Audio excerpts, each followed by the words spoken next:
Jai friends, I'm Major Gaurav Arya and you're watching the CHANAKYA Dialogues. There's people in Australia who might be watching, you just find out for yourself. This is an A-class team and this is what India is projecting to the world. Diplomacy, yes. Hard power, yes. And they go hand in hand. But more than that, what is required right now today in this world, in this uncertain world, is hard power. So you have Prime Minister Modi flanked by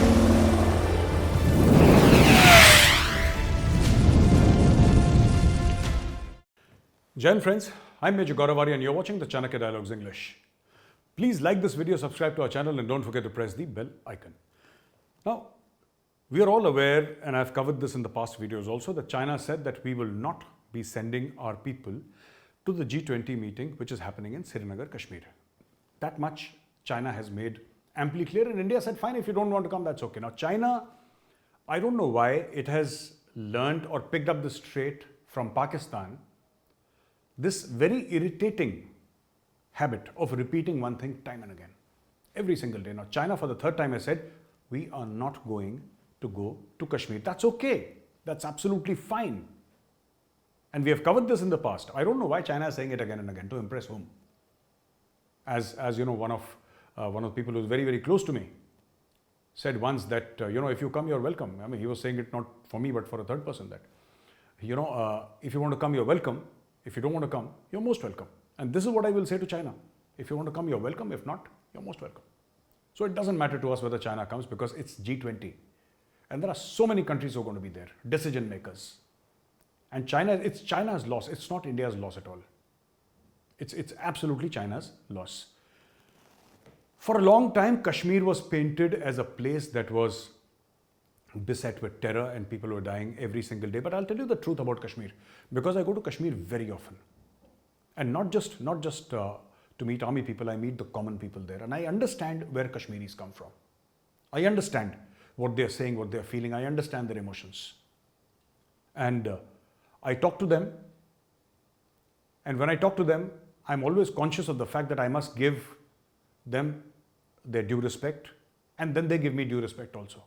We talk as equals, we talk as brothers, and we have very cordial conversations, very friendly and brotherly conversations. And I'll tell you something, Kashmir is fast returning to normal. That is the truth. I mean, anybody who thinks that, this is just, the government saying something, go to Kashmir for yourself. Find out. Last year, 1.6 crore tourists, 16 million tourists visited Kashmir. And Kashmir is this much in size. Kashmir is this much in size. I'm telling you, you exit the airport. If you don't find too much of a traffic jam in Srinagar city within 45 to 50 minutes, 45 minutes, let's say, you have entered South Kashmir. 1 hour, you enter North Kashmir. That's it. It's a very small place geographically, but very, very, very significant. Because of tourism, earlier also, geostrategically, in every way, Kashmir is India's crown. And I want to tell you something, it does not matter to us whether the Chinese come or not. And the Chinese again said, I think for the third time, we are not going to go to Kashmir. Our foreign office responded to this. And they said that the real problem is what China is doing along the borders. And for our relationship with China to normalize, China must stop all this nonsense. That is pretty much what India's foreign office said. And then the Quad. The Quad is a grouping of 4 countries, India, United States of America, Australia and Japan. And the Quad said something very significant. And I'll just, read it out to you here. What the Quad said was in this regard. The Quad countries said we strongly oppose destabilizing or unilateral actions that seek to change the status quo by force or coercion. Right? And this was said in Hiroshima. Everybody's gathered there in Hiroshima. Hiroshima and Nagasaki were the two cities that were bombed. Atomic bombs were dropped during the Second World War. So they also said that we express serious concern on the militarization of disputed features, the dangerous use of Coast Guard and maritime militia vessels, and efforts to disrupt other countries' offshore resource exploitation activities. So this is clearly something that people are pointing out against China. And China, it has very few allies. China has slaves. China has slaves. Pakistan is a case in point. North Korea is a case in point. China has no friends in this world because China is dictatorial and dictators don't have friends. They have only subjects and slaves. And this is a case in point. If China says that during our worst times we can call upon our friends to assist, no. These people who China is funding, these countries that China is funding, they'll be the first ones to celebrate when China goes up in flames. Because the relationship with China is based solely on China giving them loans and grants. That's it. Grants China does not give, by the way. China does not give grants. China only gives loans and only gives one-sided loans, but that's about it. Now, the Quad countries have condemned China, not in so many words. They didn't use the word China, but they were fooling nobody. Everybody knew that they were talking about China. Every single person. They knew that they were talking about China, and Chinese actions were condemned, especially this salami slicing nonsense and the use of Coast Guard and militia vessels and PLA Navy to disrupt other people's, people want to do fishing or any maritime activity and Chinese vessels disrupt it. Because of course, China owns the entire world, right? Okay. And Prime Minister Modi met President Zelensky on the G7 summit sidelines, and he said that India will do whatever possible, because Zelensky apparently requested Prime Minister Modi, please help. He says India will do whatever it needs to be done or whatever India can do. He said India and me in my personal capacity will do whatever we can to bring this war to an end. And he says the war in Ukraine is a very big issue for the whole world, and it has many different impacts on the whole world, but I don't see it as a political or economic issue. For me, this is an issue of humanity, an issue of human lives. This is what Prime Minister Modi said. I wish to assure you that India and me in my personal capacity will do whatever is possible to find a solution to this.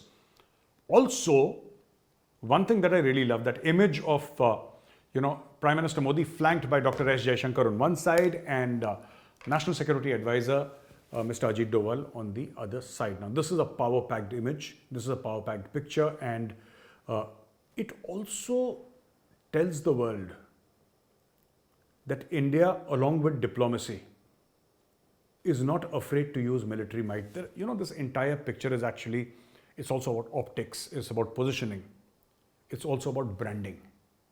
So India is not that soft power, which will talk about yoga only, and it will talk about, nice things, come to India, Indian culture. That is one part. This is very, very important. And I'm not discounting that, not by any means. This is our pride, our culture is our pride, our heritage is our pride, and this is something that we must share with the whole world. Because this is something which is global in nature, in quality, in its aspects. It's global, and we must share it with the world, and we are sharing with the world. But more than that, what is required right now today in this world, in this uncertain world, is hard power. So you have Prime Minister Modi flanked by a world-class diplomat, Dr. S. Jaishankar, a top global diplomat. And I'm not saying Indian diplomat, I'm saying global diplomat, because name one foreign minister in the world who can do work like Dr. Jaishankar. And name one NSA in this entire world who has half the capability, half the talent, and half the authority of Mr. Ajit Doval. You want, just name it. I'm not talking to Indians here, I'm talking to a global audience. I mean, people in America who might be watching this, people in Australia who might be watching this, just find out for yourself. This is an A-class team, and this is what India is projecting to the world. Diplomacy, yes.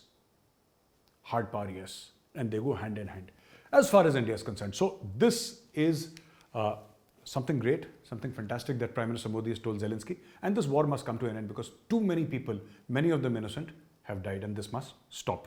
I'm glad that India is playing a lead role in all this. News from Pakistan, I don't even know what to say, because this is crazy now. In another audio leaks, and there will be hundreds of audio leaks this year in Pakistan, Imran Khan is heard pleading with US Congresswoman Maxine Moore Waters and telling her that there are massive human rights violations in Pakistan, and we are going through one of the most critical times in our history. We have the most bizarre situation going on in this country. I received 3 bullet wounds. I received 3 bullets in one assassination attempt. My government was removed by ex-army chief Qamar Javed Bajwa, because the military establishment is very powerful here, he conspired with the people who are in power currently and toppled my government. And his party was facing the worst crackdown, which according to him, no democratic party has ever faced in the country's history, blah, blah, and blah. Now, I'll just give you my analysis, my brief analysis of this entire tamasha, this entire circus that's happening in Pakistan. You know, Imran Khan came to power in Pakistan by waving that cipher. We have discussed this so many times. That image, that picture of Imran Khan, and I would request the editor to show that picture where Imran Khan is waving it and saying that here is the secret cipher which proves that it is the Americans who want to conspire against me and, disband my government and throw out my regime and my government. And since for some unknown reason, there is this very deep-seated anti-Americanism in Pakistan. I don't know why, because Pakistan has survived on American loans and grants so far for 75 years. The Pakistani people, I mean, strange are their ways. They dislike the very people who give them money, which is why India does not give them money. Now you got it? So anyway, Imran Khan gets this congresswoman and says that, this is happening, that is happening. But if you go back to January onwards last year, January 22 onwards till April 10th, I think Imran Khan was removed from power, 10th of April, if I'm not mistaken. Imran Khan's entire narrative was that America is trying to remove me from power. For some reason. Because I said absolutely not or whatever I said, and I will not take American dictation. America was never trying to give dictation to Pakistan. America just gives money, it does not give dictation. They say, you will do this. How much do you want? $2 billion. Here is a check for $2 billion, now do this. That's how America functions. There was no dictation. It was only a function of money. America gave money. Pakistan took money to send weapons of destruction into Afghanistan. Pakistan made a lot of money. So where is the question of dictation? America was happy to pay money. So essentially what happened was that that famous wave of the cipher, America plans to overthrow my government. And when his government was overthrown, he says, listen, I told you, America was planning to overthrow. So anti-America, anti-America, anti-America. For the next 6 to 8 months, that's all we heard. Then suddenly he took a gentle U-turn. It wasn't a sharp U-turn. It was done very beautifully by Imran Khan. All the people who look after the social media accounts, very gently done. Now, Imran Khan has reached out. He's paying money because he gets a lot of money from these overseas Pakistanis, the big time supporters of PTI. Now, what he has done is he has activated the sources inside America, inside UK. And now this congresswoman, he's spoken to her on the phone. This audio has been obviously recorded by the intelligence agencies because nobody else has that technology in Pakistan. In most countries, even in India, no, people don't have the technology to eavesdrop on a mobile phone or a landline conversation unless you're from the government and you have in India, you require a proper, this thing from the judge or somebody, I think, requires it. You require a proper legal thing. In Pakistan, legal does not work. Somebody from the ISI may have sanctioned it. I don't know. I'm guessing. So anyway, 60 lawmakers in US have also written to their own government saying that bad things are happening in Pakistan and you need to intervene. So ladies and gentlemen, here is Imran Khan, who for the last 10 odd months was complaining that America is interfering in Pakistan. Today is inviting American interference after paying money. Imran Khan is saying, hey, here's my money, take my money and interfere in Pakistan. You see, because when initially he started waving this cipher, Imran Khan was pretty much in the seat of power during his last days, He was in the seat of power and he was anti-American. Today, he finds out that he needs American help. This is a massive U-turn by Imran Khan. But then Imran Khan is known for U-turns all along. So ladies and gentlemen, this is all that I have for you in today's news. Thank you for watching this video. If you like this video, please press like, subscribe to our channel and don't forget to press the bell icon. Jai Hind, Vande Mataram and Bharat Mata Ki Jai.